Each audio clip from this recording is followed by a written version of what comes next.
Brought to you by the Rugby Outlet Mall, equipping you for freedom and connection through rugby. Find out more at rugbyoutletmall.com. Yo, what's up, everybody? Welcome to another amazing episode of Greaux Rugby. My name is GiftTime Bailu, and Greaux Rugby, the podcast where we interview and speak with people who have found opportunity and have either found, created, searched for, discovered, interacted with, and developed opportunity via rugby. Great stories that we have coming on, and today we have another amazing one coming through. We have Rashad Lipford from North Carolina A&T. He founded the North Carolina A&T rugby team. That's another HBCU. We're putting the counts down, people. We're putting the pounds down. Great conversation. I mean, you talk about a person who is not just passionate, not just excited, but is completely dedicated to just getting the work done. And we really go through it from beginning to end, talking about how he got started with rugby, what it's been taking to be able to develop this team, what has been some of the struggles that have come along with it, and honestly where they are now. So it's going to be something that I think you guys are going to enjoy this one in a real way. Obviously, we've come to the end of another month. June is over. And we're heading into a new one. It's been a crazy 6 months so far, and we have now entered the second half. In the U.S., COVID is back up on the rise, so, it looks like rugby is going to be delayed a little bit longer. And to be honest with you, it looks like it's going to end up being the same thing in a place like Australia. Just found out they're starting to get new COVID cases, and we thought that they were in the bubble between New Zealand and them on COVID cases being basically lessened or eliminated. But looks like we are getting ready for that second wave for the U.S. I guess it's not really a new second wave as much as a continuation of the first. But stay strong, at least up until now, up until further notice. We're going to have Super Rugby, at least on ESPN+. Go check it out if you are so fiending. Or if you got to just use old footage, hey, man, go do that. I'm a big believer in go check out Rugby Cinema.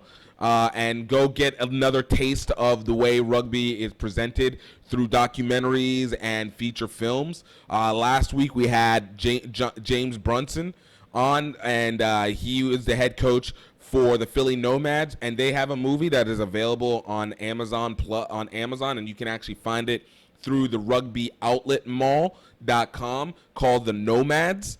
A great movie, one that gives a little bit of a solid insight into the development of this team. And, of course, please check out our documentary, Singapore to Tokyo, any way we can.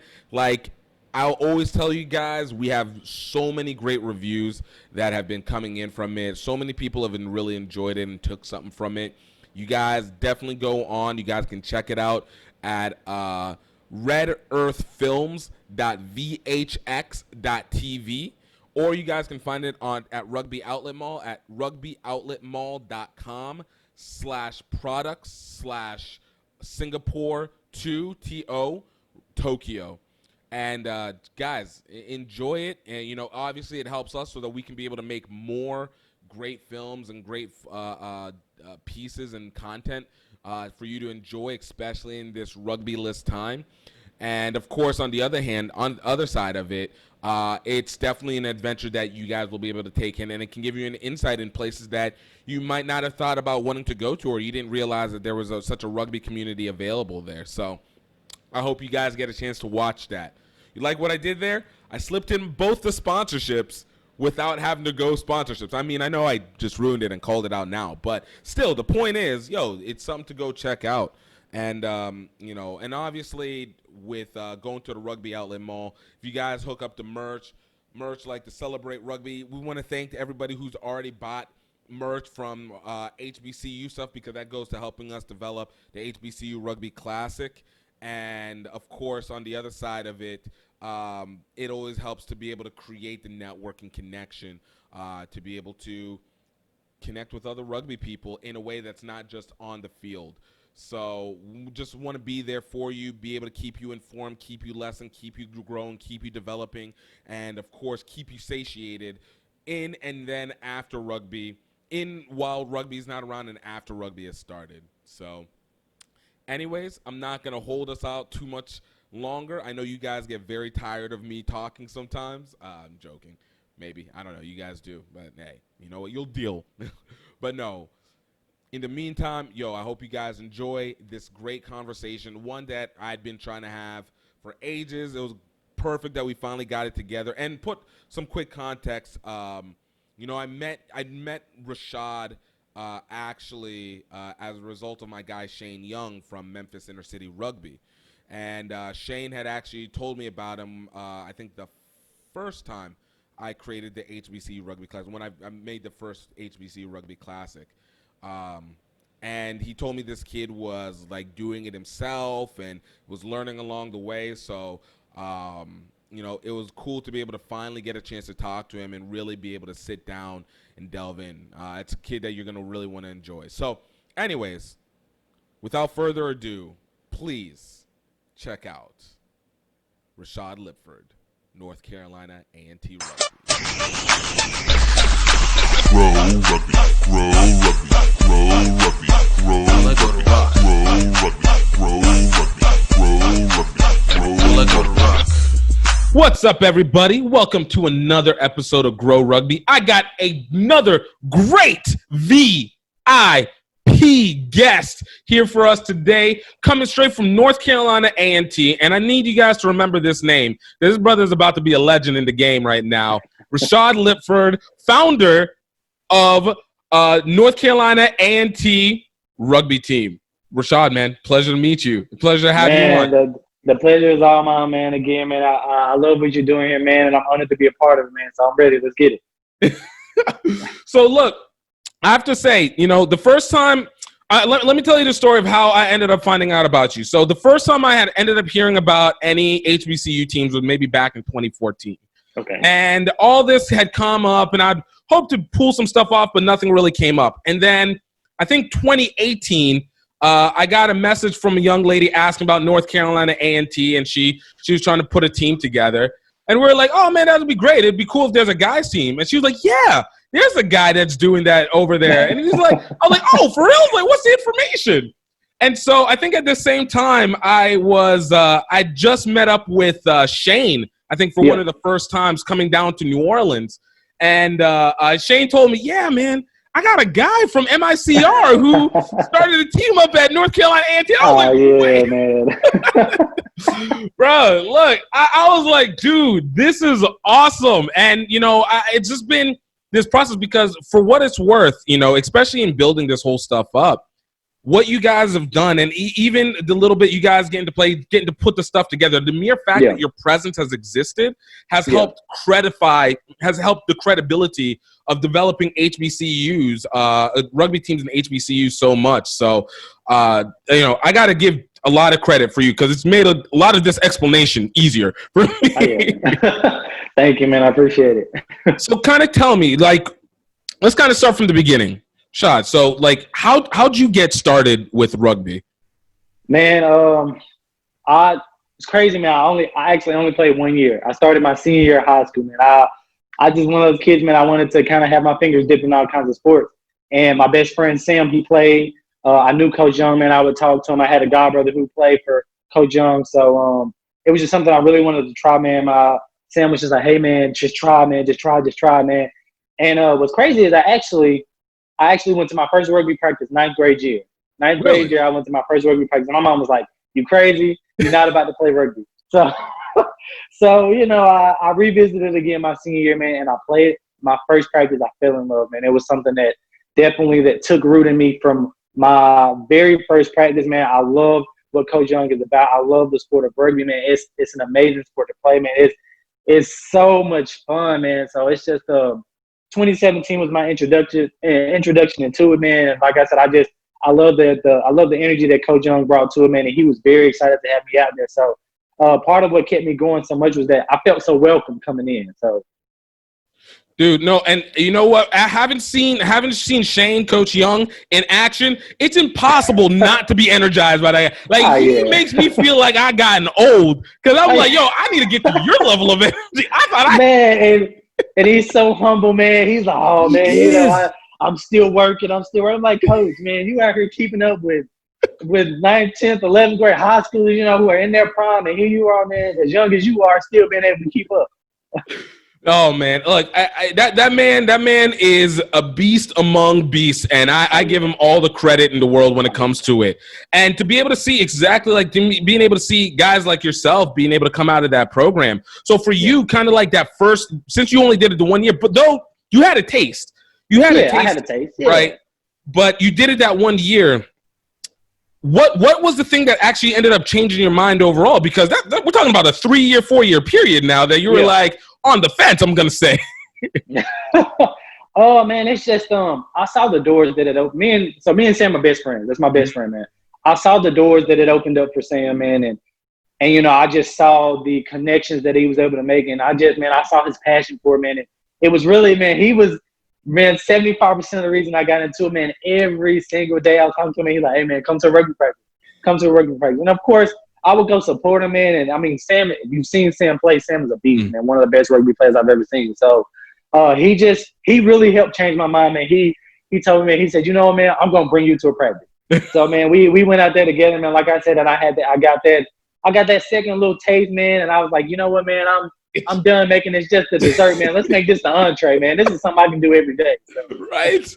Dude, no, I love it. For the sake of the audience to know, Sam is Sam Johnson. He's currently a coach with MICR, and he's also coaches around Tennessee, right? Yes. Yeah, and so I actually even met him, I think, whenever the MICR came to New Orleans to play the NOLA Gold Academy, I believe. And so this is a guy that is passionate. He went to London. He got on the London coaching trip and was able to go overseas. You see him. If you hear him talk rugby, this man is just like, he's dedicated. He's set his career path. That's his life. He eat, breathes, sleeps. He showers rugby, man. That's what he's all about. Bruh. So I love it. And it makes so much sense. But, obviously the full absorption of rugby kicks in for you. Yeah. But there's a difference between being fully absorbed and then being like, yo, I'm going to go start this team. And this is after, you've been in it for a year. Yeah. So kind of before we kind of go into what happened going into North Carolina A&T, like previous to that in high school, were you one of those people who had a habit of starting things? Were you like like a leader in clubs or something like that? Man, I participated I was just one of those kids, man. I love sports, man. And I think what really kind of kickstarted it for me was, man, I was the only golfer at PCA. At Powerson, I was the only golfer. I played golf for 7 years, and it was something that I really wanted to take heed and kind of root myself in high school.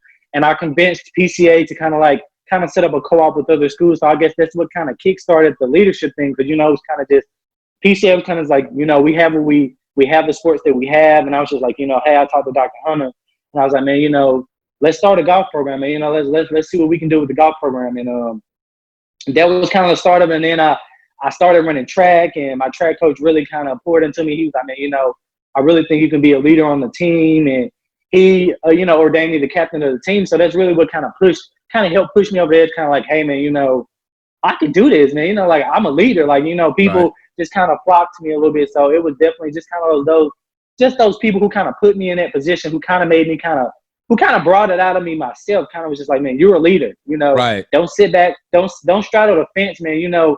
Be the voice. Let people be the voice that people want to hear. Be the change. So right. No, and you know what? That's so important, because so much people always will go like, yo, I don't know if I can do it. Obviously, we know the doubters, but I think it's even more important whenever you know that you have an environment that is breeding you to be able to be in that position, because it's one thing to kind of reveal it yourself, and that's tough as is, but then to be able to know that other people are doing it, and then to be willing to actually move forward with that, and to kind of make your own path and help have other people join. Like, I don't think that happens enough, but it's such an important trait. That's such a blessing that you were able to have and had these great people that recognize that in you. Yeah.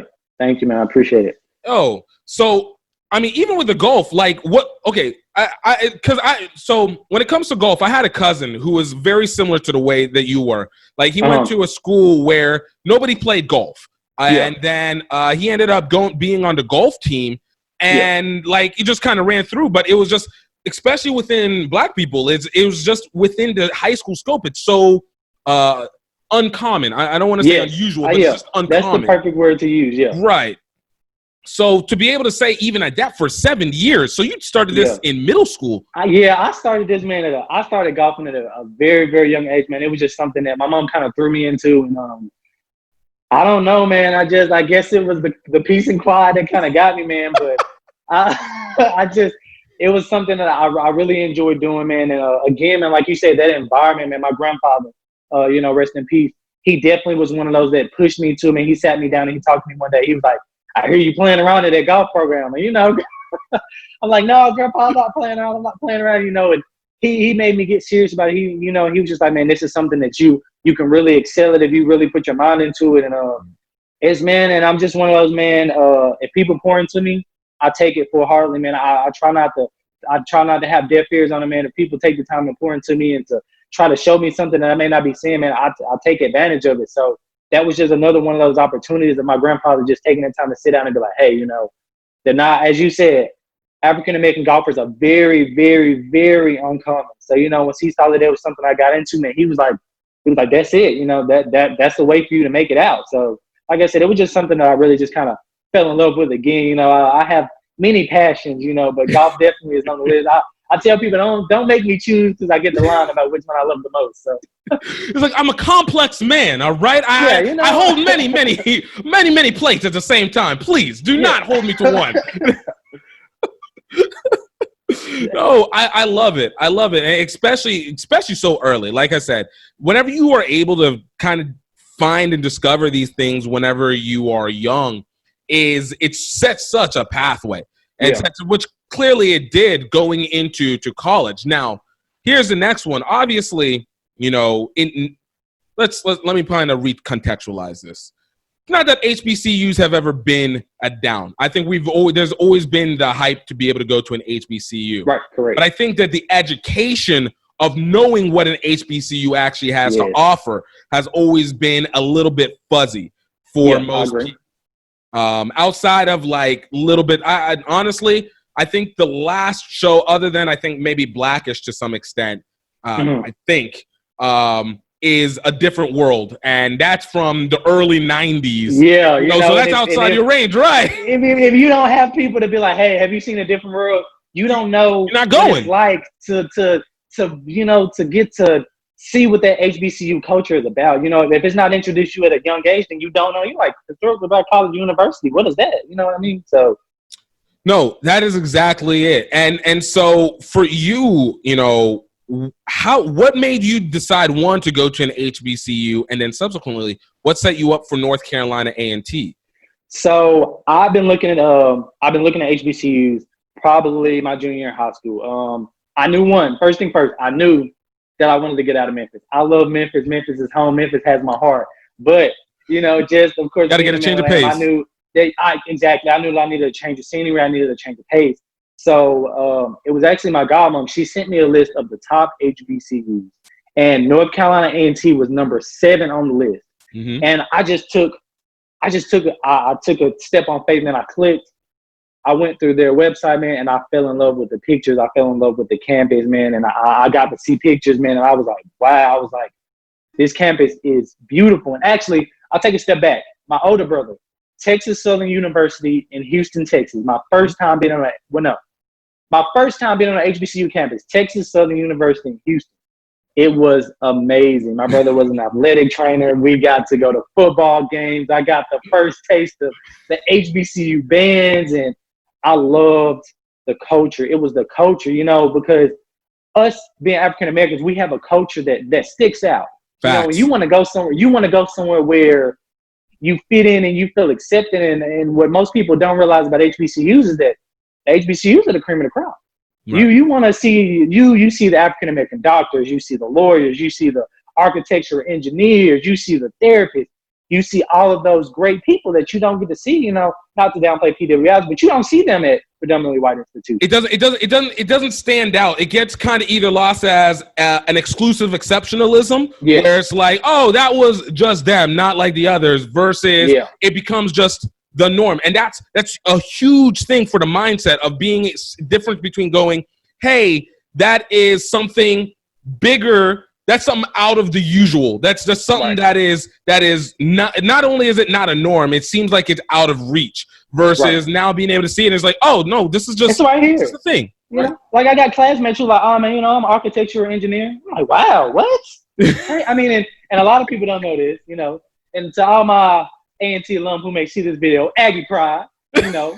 So actually, man, one of the top HBCUs that breeds African American engineers. Right. It's amazing. I come across engineer majors all the time, man, and they just, the way they carry themselves, man, the way they speak, man, and it's just everybody that I come in contact across that campus, man. It's just they have that aura about them, man. And another thing that really drew me to North Carolina A&T was this alumni. I will go to an airport. I will be at a Walmart. I'll be at a Target. If I have if they see my A&T keychain, if they see my A&T hat, they see my A&T shirt, can I get a Jeep ride? I'm like, oh, not and it's just, man, we love our school. We love A&T. We love A&T and the love run deep. You know, like I said, and here I was, a senior in high school, and little did I know, a close acquaintance of mine actually graduated from North Carolina A&T. And when I told him I was going, he was like, "What? You going to A&T?"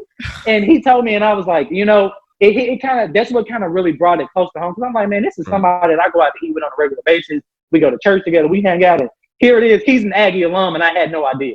Bruh. So, you know, A&T it just felt like home from the jump. So I feel like that speaks so loudly right there. Like, it's just like how much it's, I almost consider it almost like the rugby experience. Whenever you aren't looking for it, you never see it. It almost feels like you never see it. Now, I will say here in Baton Rouge, I get the pleasure because Southern is just up the street from us. Yeah. But everywhere else that I lived, I never felt it, right? Didn't know about it. But then whenever you start to see it and you're just like, oh, wait, yo, you're an alumni. You're an ABC.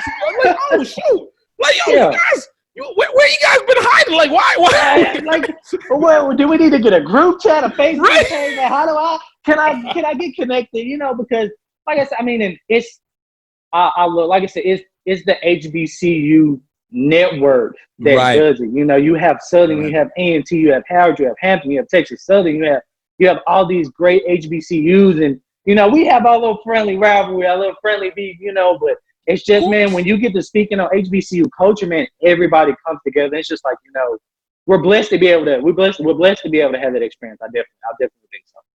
I agree. I always give credit because I didn't go to an HBCU. I went to a PWI USF. Okay. And this goes back to kind of where it went on to credit, because I remember at the time there was a thought of either going to Southern, but I wanted to get out of Baton Rouge. But it was like I'm going to Southern or I think literally at my time, I think it was Morehouse. That was my first choice because I was like, yo, Atlanta's dope.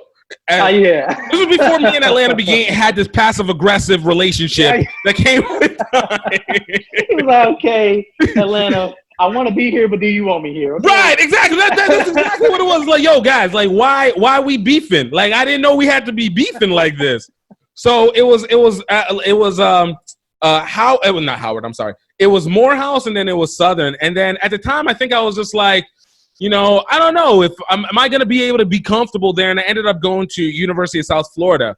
Little did I know that once, I think maybe a couple years in, and you know, I'm thankful for my experience, but then you started actually interacting and getting into the HBCU. And like you said, it is a unique culture like nothing else. Yes. And then the more you look into it, the more you research it, it's like, okay, this has a feel. Like there's not just like I'm on campus. It's not just like there's a campus culture. It's like there is a feel. Like whenever people are walking around and they rep their HBCU, like there is a moment, like you said, that network is real.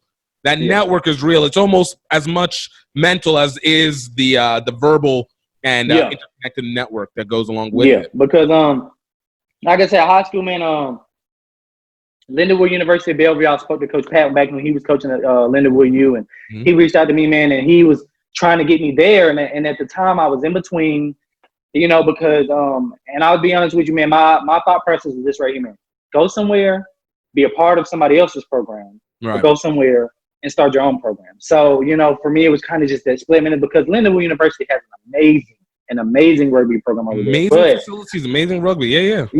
I mean, it's an amazing experience over there. But then again, it's just like, you know, A&T, do they even know what rugby is over there? You know what I mean? Right. So it was like, so it's just, and I was in between, and I think what really sold me was we have something called new student orientation, and I kid you not, I got out the car, walking into the gym, and a sense of feeling as if I was at home. And now, this was my first time being in Greensboro, North Carolina. This was my first time in North Carolina, and I stepped on that campus, like you said, it's the feel. It's that I was like, man, this is. It was like a little voice that was like, man, this is where you're gonna spend your next 3 years. This is where you are gonna spend your next 3 years. And here I am, man, 3 years in, man, and I promise you, man, I wouldn't trade the experience for the world. Dude, I love it. I love it. And I was gonna say that field. You know, I've always tried to, because I've had that going back to Nigeria, and I think the feeling.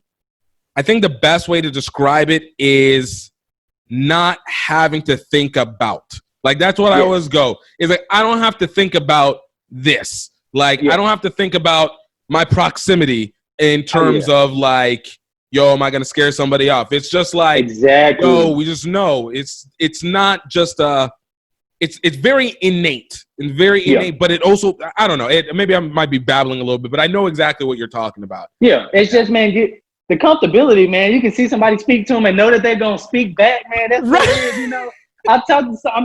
My freshman year, man, I had friends. I was like, man, you talk to everybody. Yes. That's the culture, man. You see somebody, hey, what's up, man? You know his name? I have no idea who that dude is, man. But guess what? I hope he have a great day. I hope he has an amazing day, because we sat here and we talked and we conversated, you know, and next thing you know, man, we looking at, we're like, oh, man, I got to go to class. And, like, and next thing you know, you're like, man, which way you going? Oh, man, I'm going that way too. Hey, and that's how it starts, man. So, again, man, trust me, man, I understand exactly what you're saying, man. That feeling of knowing that, man, you can talk to anybody, man, and the friendship is just going to start itself. So, yep. No, dude. And I think that perfectly weaves into, you know, where it came to bring this all together.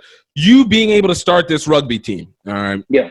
And so here's the interest. Obviously, when I heard about you, obviously, it was after the HBC Rugby Classic. So at that time, it was basically Morehouse and Prairie View A&M established. Yeah. And then FAMU was slowly kind of coming back. Yeah, I've been keeping tabs on the HBC rugby community. So yeah, I know FAMU. They were there. And then okay, where they go? I was okay, there we go. Okay, FAMU, nice to see you on the map. Welcome back. And so, like, right after, it was just like, okay, yo, and look, I'm not going to lie, like, North Carolina A&T was out of sight, out of mind. I think I had, if you had asked me, it would have been either going up to D.C. area, Howard would have been more likely, or it would have been, like, maybe Alabama A&M or Alabama State. Like, one of those would have been. I don't even know why. It was just North Carolina A&T. But, you know, also you guys started getting good at football, so you guys also started. Yeah, I mean, of course, yeah. So it was just like whenever it was revealed that you guys had started a program, it was just like, oh, dude, wait, this people really out here doing this. So for you get on campus, you feel this comfortability, but, you know, you're a freshman at this point, right? Yeah. So you get on campus, you're feeling this, you're a freshman, you're new. What made you go, look, let me go ahead and start this rugby team? And it was from the jump, man. I like to ask people this question, man. I ask them, what's your why? So when I tell them, man, if anybody is to ask me why I chose A&T, man, and I'll tell anybody, man, it's because I want to be the bridge that introduces African Americans into rugby. Like you said, man, people think about HBCs and I'm like, rugby, no. A&T is a huge, huge football school, man. Amazing football program over there. But we also have the potential to be an amazing rugby program.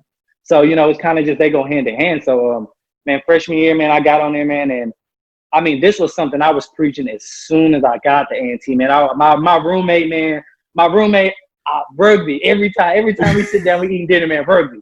I would meet his friends, man, rugby, you know. And it's funny because they tell stories now, man. They be like, man, the first time I met you, man, the first thing you said was that you were going to start a rugby program here at A&T.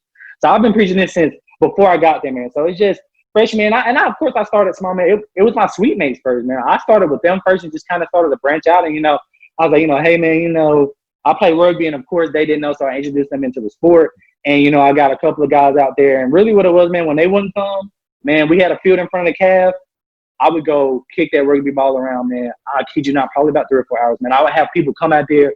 oh man, what are you doing, man? I put the rugby ball in their hand and man, and get them to, throw a few passes at me, man, just, get them a feel for it. So it was kind of just like I said, man, it was really a step on faith, man. It was something that I didn't know any. I was like, man, I could go out here.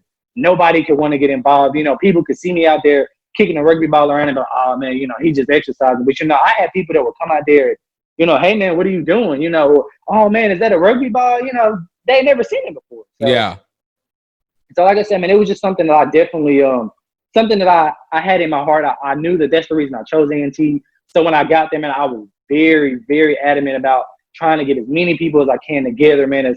And even as far as going just to let people know, like, there's somebody who plays rugby on campus, because you have no idea how many people on campus play rugby, but don't know that it's going on and just, don't want to play because it's just like, because they're not used to seeing people that look like them play. Right. So, it becomes an unusual situation where it's like, it's more likely that they don't than do. So there's not really much of a point for me to say anything about it.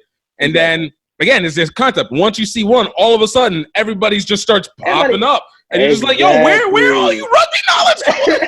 Like, y'all been here the whole time? Like, right. I remember where we at in 2017 when I got here, now y'all been playing rugby. Y'all play rugby in high school. Well, come on, let's go. Let's go. So, what was that like?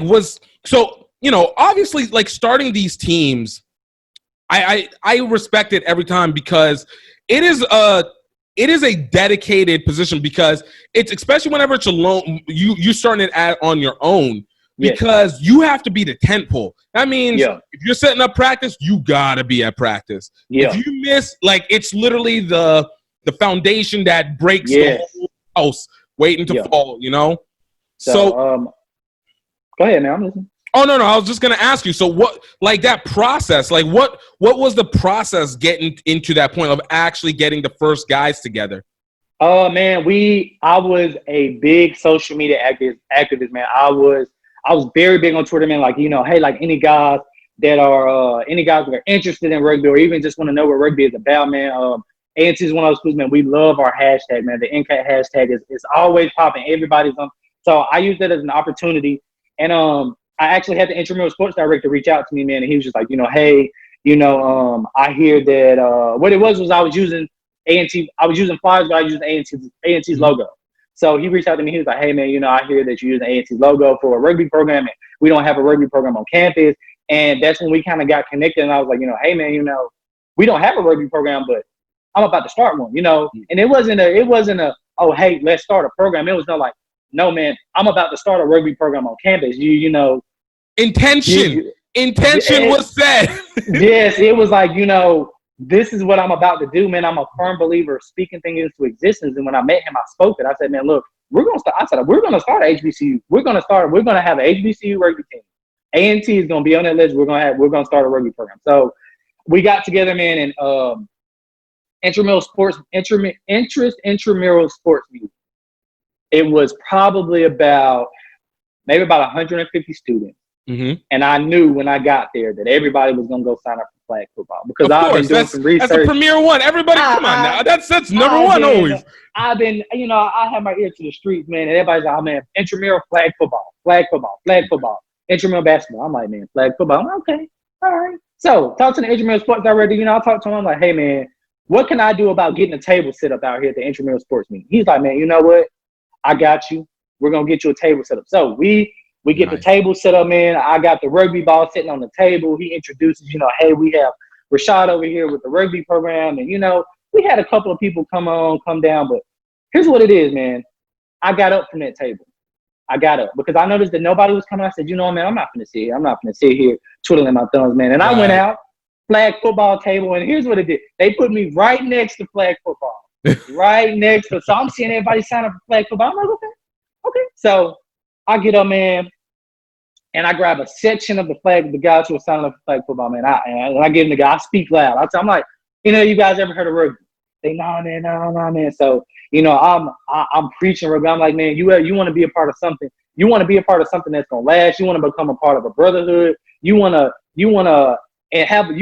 become a part of a sport that not only challenge you mentally, but physically, spiritually, and emotionally, man. Rugby is the place to be. Because I tell them, man, rugby is not about how hard you can hit. It's about how hard you can get here and get back up and keep playing. So that's what I was preaching to him, man. And those guys, man, they ate it up, man. They ate it up, man. They ate it up, man. Run through this wall. I mean, so man, they ate it up, man, and they loved it, man. And I had a guy tell me, he was like, man, he said, man, you sold me. He said, and I had guys, man, come sign the list. I got their information down, man, and the next step, of course, was my first intramural practice, man. And I remember like it was yesterday, man. It was amazing. I had, and what's crazy was I not only had young men, I had young ladies as well. This is sophomore year, freshman year, sophomore year. So I now have young ladies and young men interested in playing rugby. So of course I'm just like, oh man, this is great. You know, I'm appealing to both sexes, you know, because I'm one of those, rugby is not just a man's sport. I know women, they hit just as hard as these men. So, you know, I welcome everybody. So my first intramural practice goes on, man. They get there, man, and the first thing I do, man, is I introduce myself, man. I give a little spiel about, you know, hey, I'm from Memphis, Tennessee. You know, I play rugby here, and, you know, fortunate enough to come into contact with these people, man. And I told them, man, and I told them this is a commitment that I made them make from the first time they came out there. I told them, I said, this is the intramural interest practice for rugby. And I said, but the only thing I ask for you is that you give me 110% the whole time that you're out here. And I told them, I said, if you don't feel it, I said, if you're thinking about homework, you thinking about what you're going to eat when you leave, you thinking about the young lady or young man that you're about to go see when you leave her, I said, you know, you don't need to be here. I told him, I said, but if you want to be here and you want to give 110%, you really want to see what rugby is about, you stay. And I kid you not, man, I had not one person walk off the field. Dude, that's I kid you not. I don't even know how you could. Like, I was still not even like I still want to run through this wall. Let's go. Nah, I'm not going nowhere. Like, you know, so man, like I said, man, and another thing that I told them, man, I told him, I said, this is not for me. Yeah. I said, this is not for the fame. This is not for the glory of saying that I started the program. And I said, the only thing that I want to do, that how I know that I have been successful, is the atmosphere that I feel when I come to a practice. Right. To know that y'all have found something that y'all love. My guys that I have now, they are a rugby team. I know not because how they act in practice, but how they act outside of practice. Right. The way, the connection that they made, the time that they spend together. You know, these were guys that didn't know each other, didn't even know each other's last name the first time we came out there. Now here it is. They are communicating to me, hey, coach, let's get together, man. I know it's not a practice day, man, but let's get together and run some drills, man. Let's go throw a ball around. You know what I mean? So, love that. You know, that's what lets me know that, you know, this is that I'm on my way to more success. Right. Because like I said, man, it's not for me. Like I said, man, I just want to be the bridge. That's it, man. I just want to be the pathway to be like, you know, Rashad told me about rugby. He introduced me into it, man. He made me fall in love, and now this is something that I want my kids to do. You know what I mean? So. No, dude, and that's so important. Like, look, that besides the mindset, besides the energy that goes with it, like it's kind of the mixture, because you do need to have somebody who's going to break the gates. You know, it's not even like it's not maybe they're being blocked. It's just a mental block. Like again, knowledge is power, and if nobody knows about it, it's impossible for them to know. But that's always been the thing that's interested me about rugby. Is unlike so many other sports, and the one thing I always hate is when people are like, "Oh, rugby better than football better than rugby." I'm like, no. That's not what this is about. The thing that makes it so different is somehow about the interconnected energy between the people. Like, and I think it has to do with how you treat your opponents as much as you treat your own brethren. It's like everybody is still in the same family, but you know, we might be going against. I'm not gonna let you beat me. But, yo, I still love you in the end, and I'm going to go chill with you afterwards in whatever way, shape, or form. But it somehow works at a sensibility, and I think the same thing goes whenever you start playing it, especially whenever you get all these new people. It's that same sensibility. It's not like, you know, we're not that you can't compete for your position. Obviously, of course, position. But it's still, yo, I'm going to still help you get up. Like, I'm going to still help you move forward with it. Exactly, man. Like, you know what I mean? Like, I tell him, man, I'm like, you know, I tell him, man, from the jump, man, when we first started, man, I said, these are your brothers, man. I said, these are not just your teammates, man. These are your brothers, man. Y'all, because another thing that rugby teaches, man, that I really love is accountability, man. You're not only accountable for yourself on the field, man, you're accountable for your brothers, man. It's your job to go work over them when they go down, man. You're accountable for them, man. So, and that's something that I taught them from the jump, man, was just like, you know, when y'all step out on that pitch, man, y'all have to take care of each other, man. Like I told him, man, and something that Coach Young taught me, man, a long, long time ago about opponents, man. That respect that you have, never turn your back on your opponent. Yeah. If you, man, if they score, you don't turn around and walk back, man, because they kick that ball off in your back turn. They're gonna get it back again. Hey, start again. So, so you turn around and you backpedal and you always face your opponents, man. And it's a life lesson. You know, every obstacle that you want to face it head on, man. So why not do the same for your opponents? So no, that's so true. That's so true. I love that. I truly love that. You know, so when you started playing, when you put the team together, you got these guys together. What was the first game like for you? So, unfortunately, we haven't been able to play a full match. Okay. As far as like, you know, reps and everything, but you got scrimmaged. We've gotten some. I'll call that a match. Yo, what?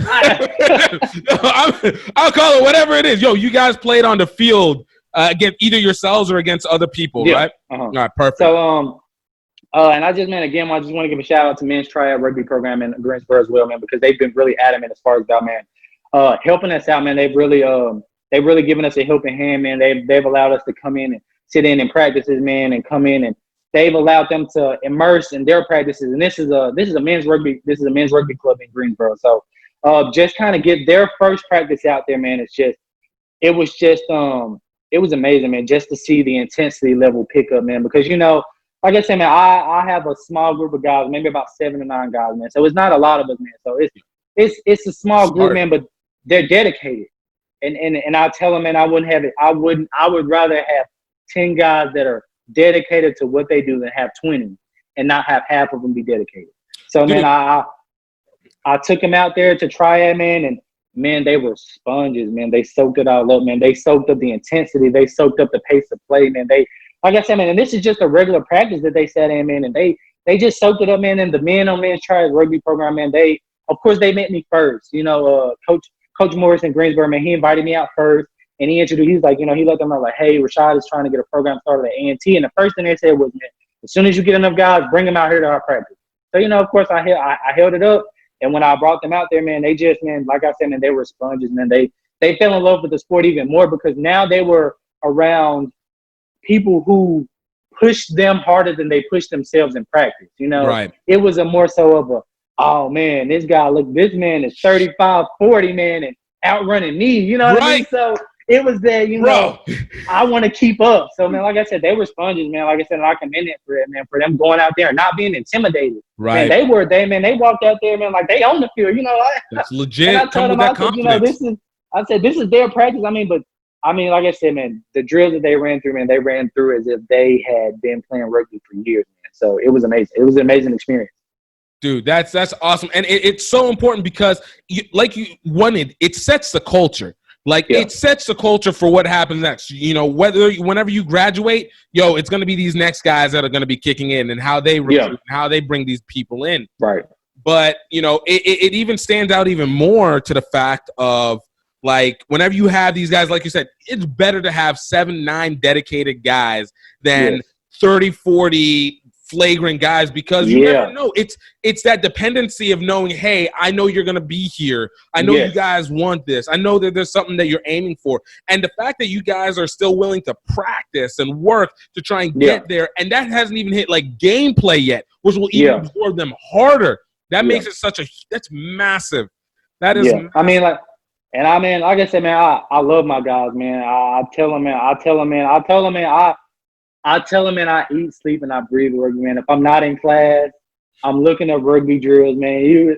I'm calling Sam. I'm like, bro, I need some drills, man. Help me out. I'm on YouTube, man. I'm looking at games, man. I try to get them together to watch rugby games, man. We go out and we go support triad. We go watch them play, man. So, like I said, man, it's just, like, man, it's the dedication, man, because, how often is it, man, like I said, man, we haven't played yet, but I still have a full 7 guys showing up to a game. You know what I mean? Right. Just to experience it, just to see it, just to kind of see what it looks like, just to kind of get a taste of it, man. So, like I said, man, I'm honored, man. I'm blessed, man. Like I said, man, it's hard to put it into words sometimes, man, to just express how excited, man, how honored I am to have those guys and to be doing something that's so much bigger than I am. So, right, dude, and that's the name of the game right there. It's It's knowing that you're picking up something so much more than what's just between the lines.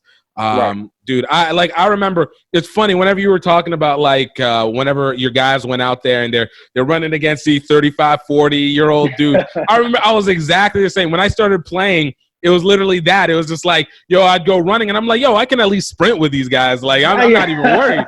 And then all of a sudden you're just like, yo, how are you this fast? Yo, how are you still running right now? Like, this doesn't make sense. Like, I pridefully cannot allow this to happen. Yeah, like, there's nothing I can do about it. It's like, man, geez, man, God, man, shoot, you running like you still like high school. I mean, like you said, man, they keep themselves in shape, man. Like I said, man, and I love it, man. We go out there, man, and triad. They push my guys, man. They push them, man. They throw them where they see fit, man. They're just like, they push them, and they're like, you can do this. You know what I mean? They're just, it's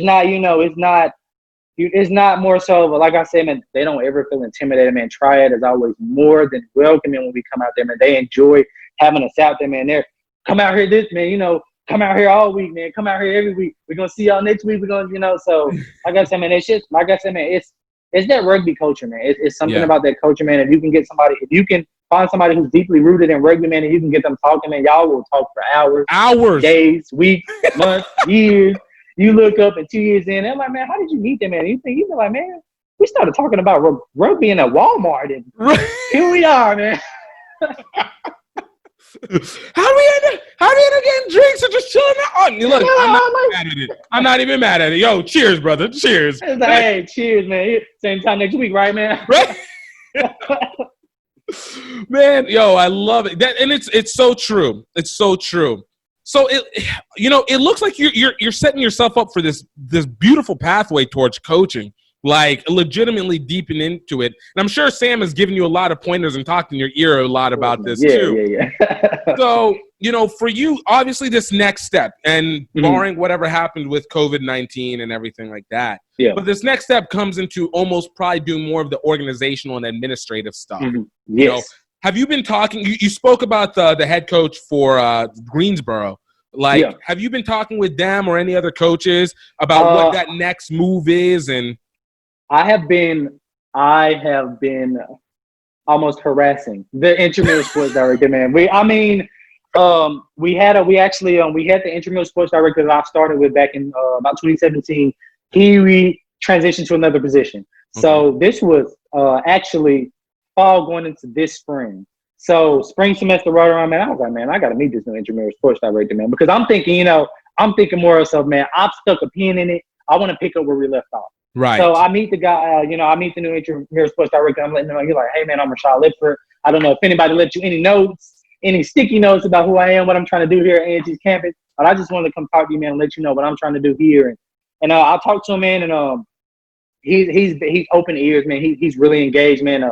He sat there, man. We sat there, talked for maybe about an hour, man, and he took notes. He got contact information down, man. So actually, man, our next step before COVID kicked in was actually getting ready to sit down and actually have a meeting with the intramural sports department as far as the intramural sports director, the chair, the guy who cuts the check for intramural sports, man. And I put it to him like this, man. I told him I wanted to kind of set up like a pitch meeting. Like I wanted to really sit down and pitch rugby to them about how I believe rugby at HBCU will not only please the alumni, but it'll also please the donors that you guys have in, because you guys are now showing their diversity. It would also help with the student enrollment, because you now have something on a sports level that students can look at and be like, wow, A&T offers rugby. I play rugby. Let's go to A&T, you know what I mean? So it was kind of setting up a pitch meeting for them. But unfortunately, man, due to the COVID, man, A&T moved very swiftly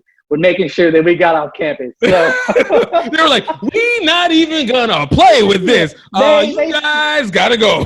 They sent the email, man. As soon as we got an email about apparently somebody traveling back to Greensboro that had caught the COVID, man, and A&T they were on a frenzy, man. Students were going crazy, and A&T sent the email. I was like, hey, we're monitoring, we're doing what we can. And I kid you not, man, 3 days later, we got an email saying that y'all have to leave if you stay in a dorm, if you stay in a campus apartment. Y'all have to be gone by this date. No ifs, ands, or buts. Make the necessary travel arrangements. Don't tell me about what your mama can't do, what your daddy can't do. I'm telling y'all what we need y'all to do. So, like I said, man, unfortunately, man, COVID came in and kind of just put a halt to everything, man. But Right. our Chancellor Martin, man, has been sending numerous emails about us possibly resuming in the fall. Unfortunately, the word is that we won't be doing any fall athletics. Right. That makes fall, sense. which They don't hurts want my any heart. touching. Yeah, I mean, it hurts my heart, man, because, my guys, I'm thinking, I'm like, my guys, man, what am I going to tell my guys? So, but I'm still emailing intramural sports director. I'm still reaching out to him, and we're still connected. I'm still trying to, man, as soon as we get on campus, let's set up a meeting, man. If we can't do anything this fall, let's do something this spring, man, which really works for me because when I started, man, 15s, it's hard to get 15 guys, man. It's hard to get 15 to stay committed. So I strive for 7s when I'm always 7 seasons. And I know the guys are going to enjoy 7s a lot more. I love 15s, but I know they're runners. They love to run. I'm like, they like the open space. So I strive for 7s. So again, man, like I said, man, I'm reaching out to him again now, man. Like, hey, let's do a Zoom meeting, man. You know what I'm saying? Let's not prolong anything, man. We don't have to have this meeting on campus, man. Let's get a Zoom set up, man. I'll print out my proposal, man. If I have to sit down and have a whiteboard and so y'all can, see what's going on, man, we will. So like I said, man, I'm working very closely with intramural sports, man, because not unfortunately, but there's what I've learned since I've been there is there's an order of steps that things. Of course, there's a process that has to go, and there's you have a process. The right people at the right time. And it's a long process. Man, and I don't mind, man. I'm all for it. Coach Young, man. Coach Young told me, man, he didn't start the program until his senior year of college. So here it is. I'm approaching my senior year, man. And what I tell myself, man, I refuse to let it be a pipe dream, man. Like I said, man, I chose A&T for this reason, man. The academics are amazing. I love the atmosphere, man. But rugby is why I chose A&T because, I'm one of those, man, you be the change you want to see in the world, man. And I'm all about leaving my footprint. And my footprint at A&T, I wanted to be the rugby program. I wanted to be a sport that some guy from Memphis, Tennessee, 10 hours away from home, man, came here and decided that he wanted to start a rugby program. So, like I said, man, I'm taking the necessary steps, man. I'm talking to who I need to talk to, man. I have been in, and I think what really speaks volume to them is, man, everything I've done out of pocket. Right. I've done rugby balls, cones, water bottles, hitting pads. Man, shorts for the guys, man. Coach Young, man, he blessed us with shorts that I could give to my guys, man. Awesome. We've had the Carolina Geographic Rugby Union donate jerseys for us, man. So, like I said, man, it's just I've been, just because I'm not getting in touch with the right people does not mean that I'm going to stop. Man, like I said, man, there's stepping stones, man. Every little person that I come into contact with, man, it's a stepping stone to help me get where I want to be. So, I mean, I like you're saying. I know I'm not getting in touch with. I might not be getting in touch with the right people. I feel like you're getting in touch with everybody who's correct.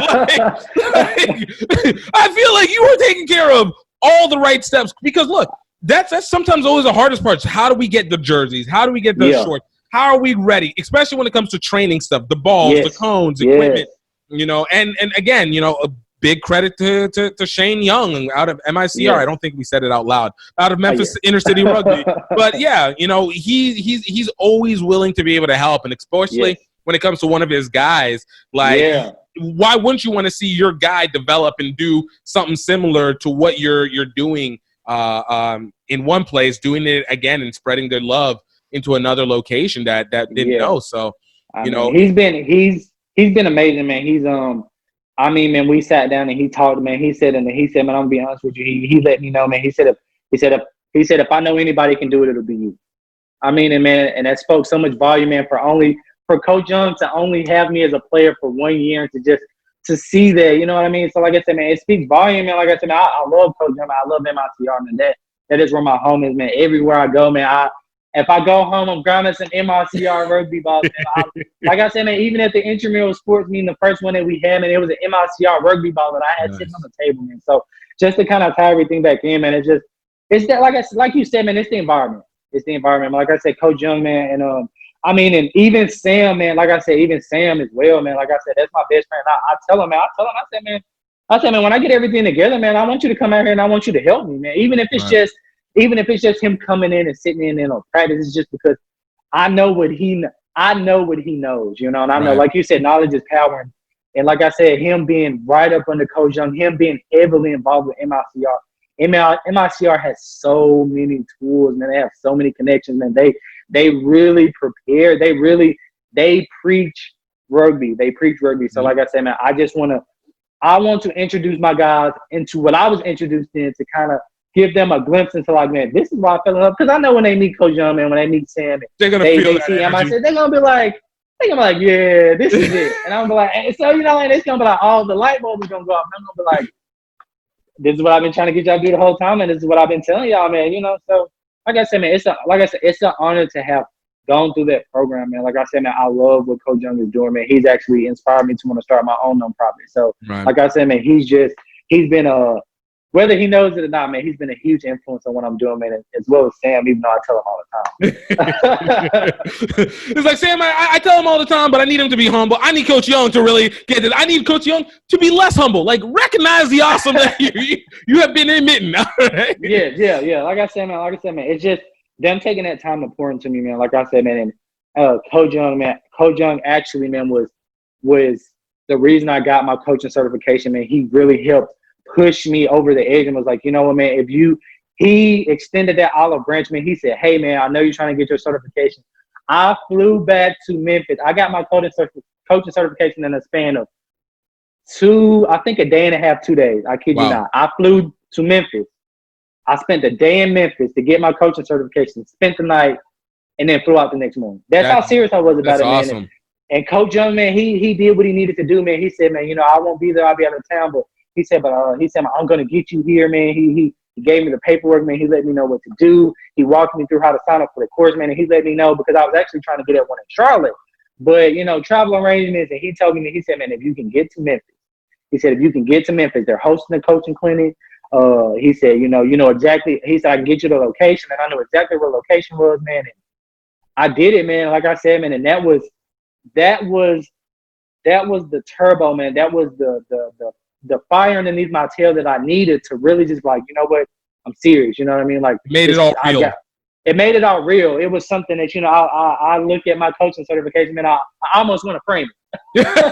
I almost want to frame it, man. Like I said, because that was it, man. That was what did it for me, man. That was really like you know, Rashad, this is something that you really have poured yourself into, man. Like you said, man, this rugby program at A&T that I'm striving to get, man, this is something that I pour myself into, man. Like I said, man, I don't believe that there's 24 hours in a day because I'm not paying attention to the time, man. If I'm not in class, it's like I said, man, it's those rugby videos, man. And like I said, man, I love it, man. I love what I do, man. Like I said, I love rugby, man. I love my guys. I love what I'm doing, man. Like I said, it's a passion. It's a passion. I know, bruh. It is a passion and then some. Yeah, exactly.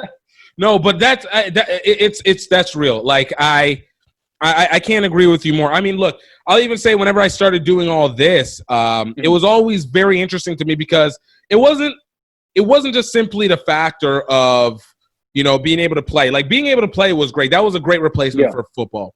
And then I always tell the story, you know, I went to Pitcher Tent and, you know, that's when I got to see rugby culture in and of itself. And I was like, yo, this is home to me. I was like, this debauchery and craziness plus being able to play on the in a weekend, and we all agree? Man. In 2 days?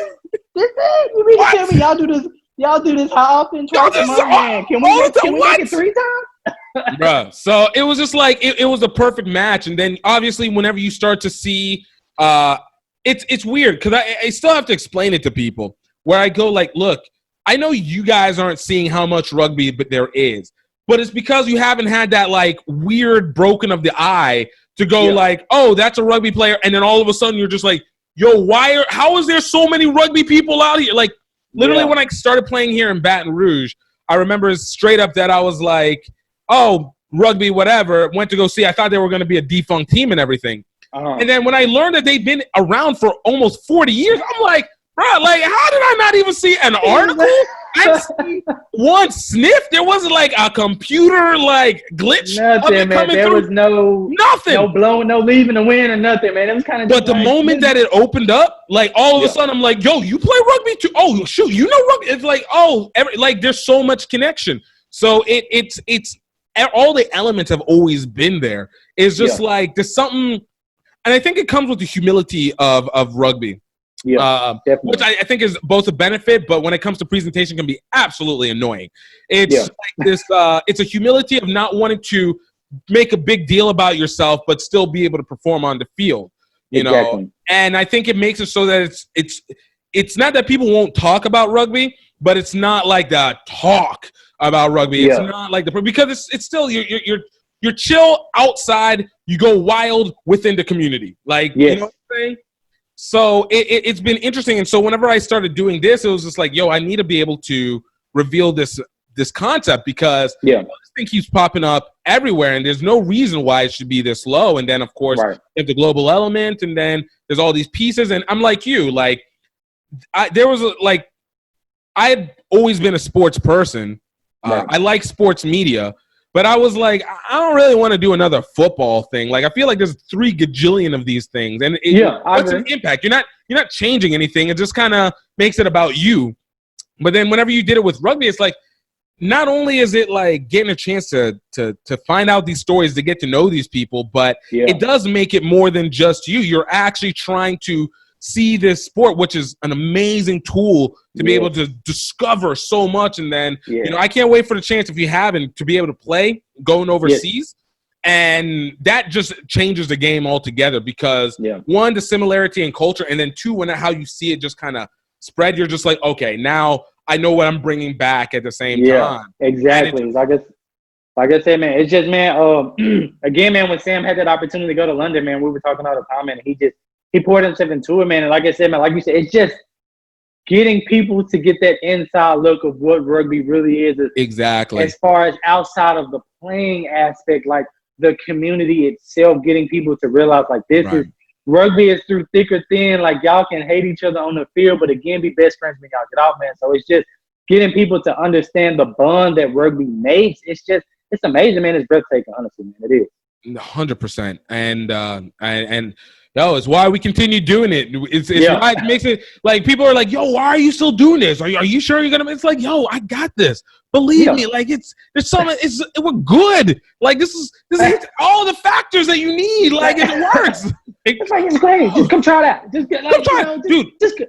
That's one thing I'll say this. I've almost never run into somebody who played rugby and then comes out of it being like, yo, I ain't like this at all. Never. I've never seen it. I've never seen it. I've seen people who are like, I don't know if my body can take this anymore. Like I might be breaking down, but they're like, I still want to try and get like that little. I want to get that little hit. Let me go get a little run inside. Like I said, I mean, because I have about I want to say about 3 guys who played before.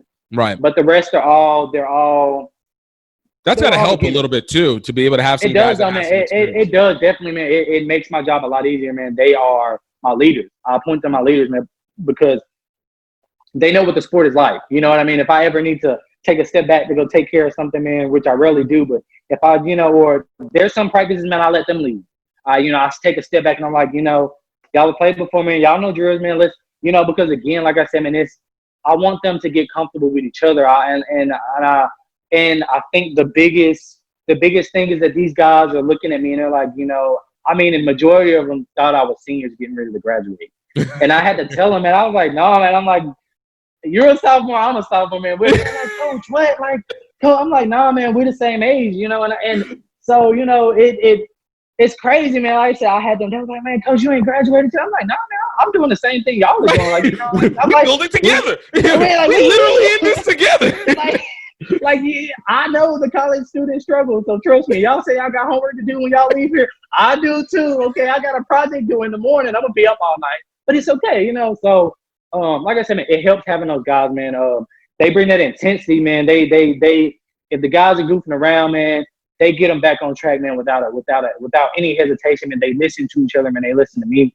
So, man, like I said, man, it's a great experience, man. Like I said, and I love that I was able to bring those guys together, man. Like I said, man, I love to see them interact, man. They hang out all the time, man. Homecoming, they're with each other, which makes me so happy, man. They're with each other. They're with the rugby team, and they're hanging out, So, like I said, man, it makes me proud. Dude, I'm happy to hear that. So, kind of wrapping this down a little bit, for you, Rashad, like, you've really set the foundation, and obviously COVID creates a little bit of a disruption, but disruptions are only as limiting as we allow it to be.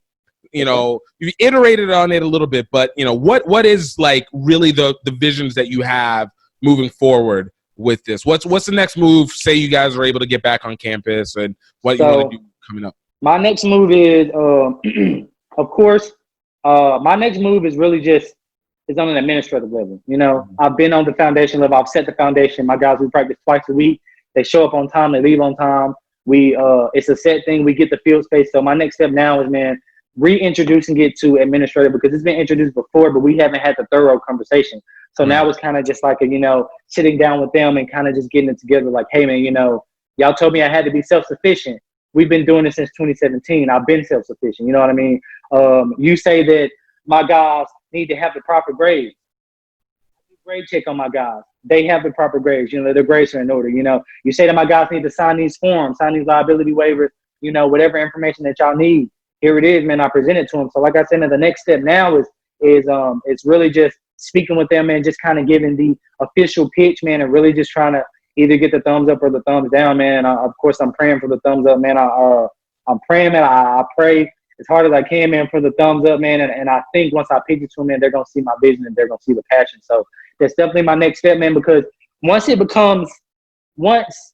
it's administratively approved on campus, as far as it's like, all right, y'all are here. Y'all have been self-sufficient. Right. Let's get it together. I can move into getting my guys tips. I've already talked to Niscro. He's been very adamant about sending me emails, man. And he told me he's been giving me option A and option B, like, hey, if A&T doesn't do this, get your guys together, man, and you can still do this, and y'all can still, it not be, it's never going to be a waste, but it's kind of just like you guys are still achieving the same goal. So like I said, man, my next step right now, like I said, man, is definitely talking to administrators and really just trying to get them to see my vision and see my passion, man. Like I said, and just finally getting the okay. Like I said, man, because I know I'm gonna get it.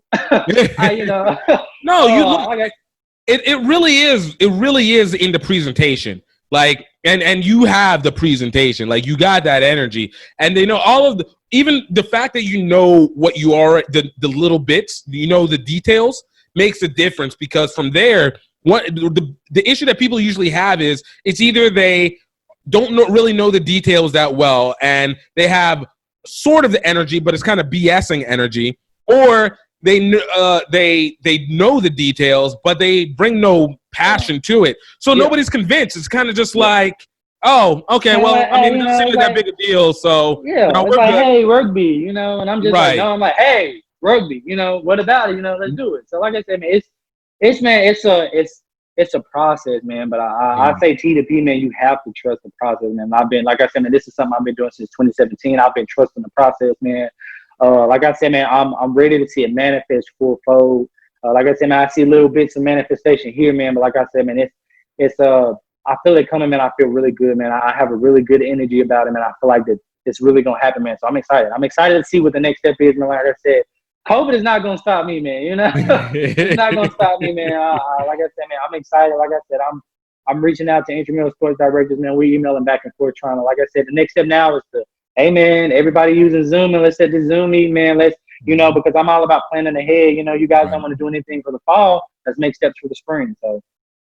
No, and that's legit.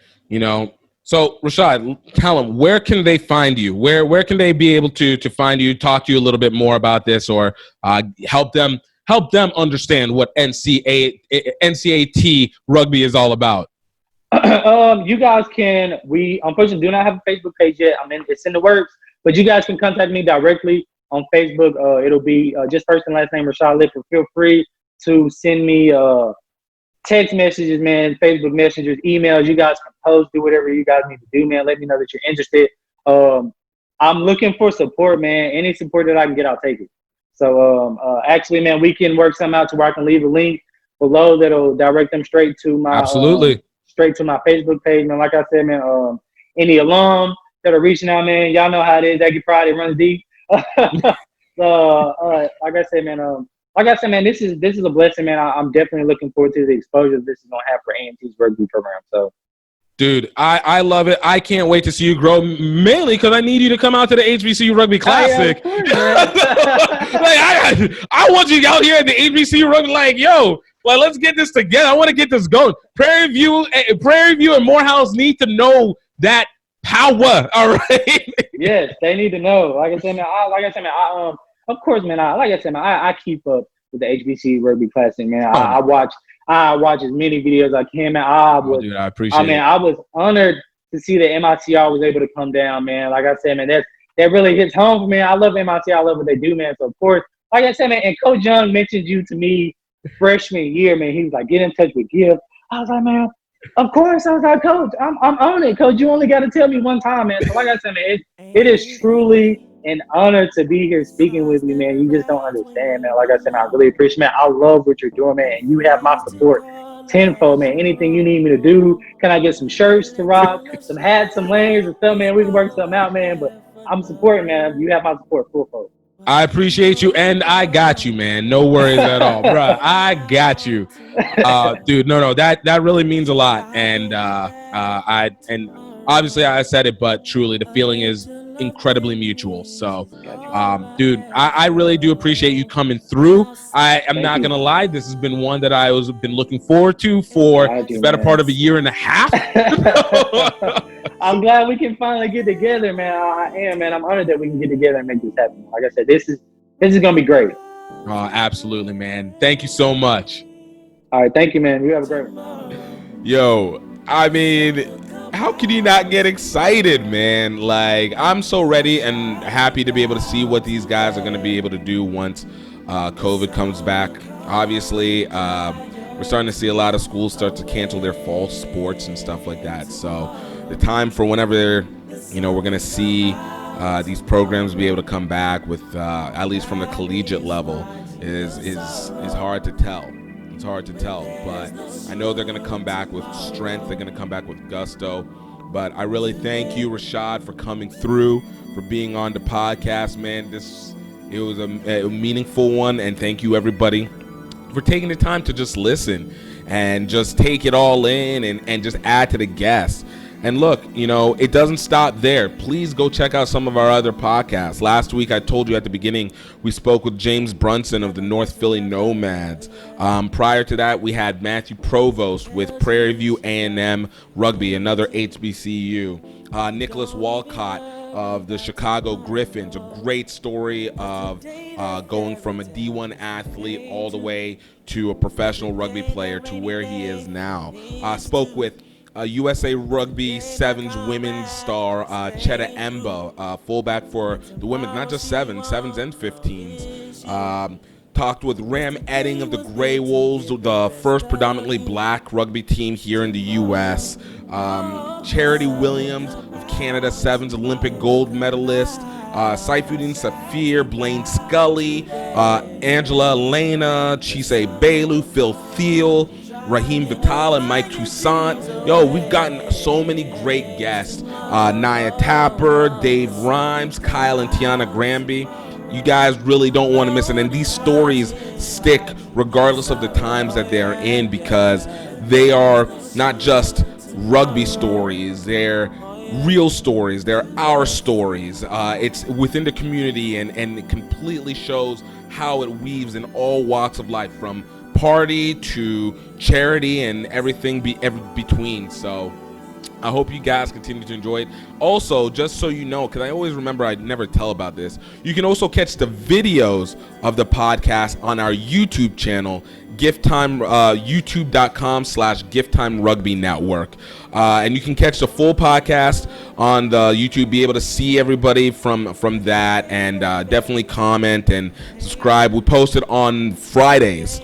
When we drop it, Fridays of the week, so you can see everything, and of course all that we have in our content bed in the GiftTime Rugby YouTube page. It's a little bit of everything from skits to games, interviews, stories, and more. So we're always trying to be able to give you something to be able to add on and create value for you, and to be able to use it for future purposes, and to be able to continue to incite within yourselves. And guys, again, I really appreciate it. Please, if you do like this, please like and subscribe. Please review it on our podcast channel, on our podcast channel, either on Apple or Google or anywhere that you are listening to, please leave a review or 5, 4, 3, 2, 1 stars, whatever you feel like it is, good or bad. I want to hear from you guys, and it allows us to be able to create more and more stories.